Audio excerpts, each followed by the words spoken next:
This is giving out prayer cards in Africa. I don't know which one of the native meetings it is, but when we had the meetings there, we had to have the natives of an afternoon and the whites of a night because they wouldn't let them mix. The only place they could be together, which we didn't know, was where the Lord told him to go, to Durban. And there they had big iron gates, and they separated them. But they could all be in the same meeting, but here they didn't.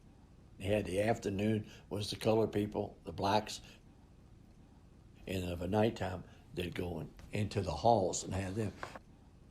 But they wouldn't let them come in the halls. We just had to have them in open fields. It was wonderful.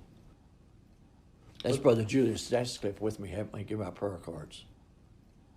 I was only 15 years old there.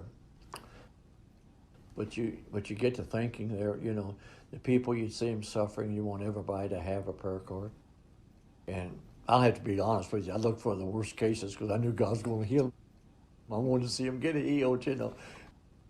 But that was what we done to try to keep them from, you know, just conglomerate.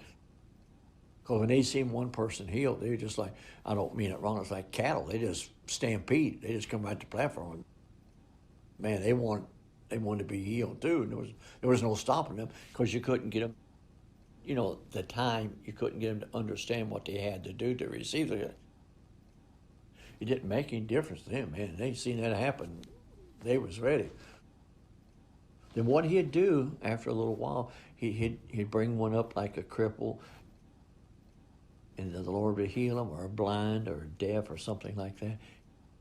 And then he'd say, now he'll do the same for you. Now, I can't lay my hands on you because there's too many of you, but you lay your hands on one another. And he said, do you believe? He did. Boy, he prayed one prayer in thousands. I mean, just instant.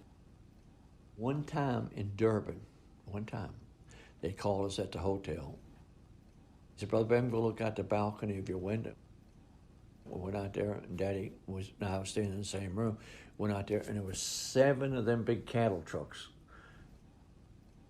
with old clubs and old cots and stretchers, and hundreds of people coming behind these 7 trucks singing Only Believe. Went right down through the whole streets of Durban. Yes, sir. But you know, he said, when I went there, he said, God said, I give you all of South Africa. You can't go there nowhere unless they know him. That's right.